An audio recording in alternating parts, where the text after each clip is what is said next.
மேரத்தான்ங்கிறது சாதாரணம் இல்லை. It's a real human victory. உடம்பையும் மனசையும் தாண்டி பொறுமையையும் சோதிக்கிற ஒரு ஸ்போர்ட். இப்பத்துல இருந்து ட்ரைனிங் பண்ண ஆரம்பிச்சா நெக்ஸ்ட் இயர் மேரத்தான்ல பார்ட்டிசிபேட் பண்ணலாம். ஆனா கண்டிப்பா ஜெயிக்க முடியாது. Okay sir. நாளை என்றும் நம் கையில் இல்லை, நாம் யாவும் தேவன் கை பொம்மைகளே. என்றால் கூட போராடு நண்பா, என்றைக்கும் தோற்காது உண்மைகளே. உசைன் போல்ட்டை போல் நில்லாமல் ஓடு, கோல்டு தேடி வரும்.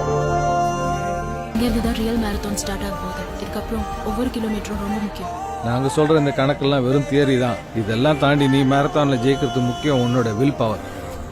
இந்த மாரத்தானோட வின்னர் யாருங்கிறது கூடிய சீக்கிரத்தில் தெரிஞ்சிட போகுது. ஸ்டேடியத்துக்குள்ள ஃபர்ஸ்ட் என்ட்ரி ஆவது ராஜா சிங்கோட ஸ்டூடெண்ட் பெங்களூரை சேர்ந்த ராகுல். இரண்டாவது வர்றது கென்யாவை சேர்ந்த உகும்பே. இந்த ரெண்டு பேர் மட்டும் இல்லாம மூணாவதா ஒருத்தர் ஸ்டேடியத்துக்குள்ள என்ட்ரி ஆகிறாரு. அவர் தமிழ்நாட்டை சேர்ந்த ஒருத்தர்.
முதல்ல எல்லாரும் சொல்லிக்கிறேன், என்னோட பேர் ஹரிஷ் இல்லை, என்னோட பேர் குஞ்சித பாதம்.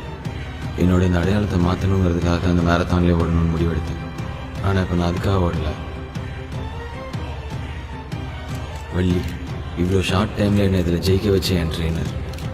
உங்களில் பாதி பேருக்கு அவங்க யாரும் தெரிஞ்சிருக்க வாய்ப்பு இல்லை. 3 வருஷத்துக்கு முன்னாடி ஏஷியன் கேம்ஸில் கோல்டு அடிக்கிற அளவுக்கு திறமையோடு இருந்த பொண்ணு. ஹார்மோன் டெஸ்ட்டுங்கிற பேரில் சில பேரோட சதியால் இன்னைக்கு வாழ்க்கையை இழந்துட்டு நிற்கிறாங்க. அவங்க சைடு இருக்க நியாயத்தை சொல்கிறது கூட அவங்களுக்கு வாய்ப்பு கிடைக்கல. அதை கேட்குறதுக்கு அவங்க யாருக்கு நேரமும் இல்லை.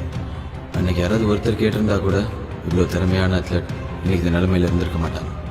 எல்லாத்துக்கும் மேலே ஒரு பொண்ணு தனக்கு எல்லாவுமா இருந்தால் அவள் அப்பாவை இழந்திருக்க மாட்டான். திறமைக்கான வாய்ப்பு மறுக்கப்படுறதோட வழி வேறு எதுவும் இல்லை. எனக்கு கிடைச்ச வாய்ப்பில் இதை சொல்லணும்னு நினச்சேன். ஜெயிச்சா மட்டும்தான் இந்த மேடை கிடைக்கும்னு தெரியும். நான் இப்போ இதை சொல்கிறதுனால எல்லாம் மாறப்போகுதுன்னு இல்லை. ஆனால் நீங்கள் நினச்சா முடியும். உங்களால் முடிஞ்சா அந்த டெஸ்ட்டை திரும்ப எடுக்க வச்சு அந்த பொண்ணுக்கு ஒரு நியாயம் கிடைக்க வைங்க. தேங்க்ஸ். உன் பேருக்காக தாண்டா நீ இவ்வளோ கஷ்டப்பட்ட. மறுபடியும் ஓடி ஜெயிக்கிறப்போ மொத்த கூட்டமே என்னை பார்த்து ஹரிஷ் ஹரிஷ்னு கத்தும்போது ரொம்ப சந்தோஷமாக இருந்துச்சு மச்சான். பெருசாக இதை சாதித்த மாதிரி இருந்துச்சு. ஆனால் அப்போ தான் ஒன்று தோணுச்சு, உதாசீனப்படுத்தின சொந்தக்காரங்க முன்னாடி என்னை எப்படியாவது பெரிய ஆளாக்கி காட்டணும்னு ஆசைப்பட்டாங்க எங்கள் அம்மா. அவங்க இல்லாத இன்னைக்கு நான் யாரோ ஒரு ஹரிஷா ஜெயிக்கிறத விட சொந்தக்காரங்களுக்கெல்லாம் தெரிஞ்ச சிவகாமியோட பையன் குஞ்சித பதமாக ஜெயிக்கிறதாண்டா மச்சான் கரெக்டாக இருக்கும். லைஃபுக்கும் டெத்துக்குமான இந்த மேரத்தானில் நான் கிராஸ் பண்ண ஒவ்வொரு கிலோமீட்டரும் எனக்கு வாழ்க்கையை பற்றின புரிதலை ஏற்படுத்துச்சு. அப்பா அம்மா நமக்கு வைக்கிற பேர் மற்றவங்க நம்மளை கூப்பிட்றதுக்கு மட்டும் இல்லைடா, அது ஒரு தலைமுறையோட அடையாளம்.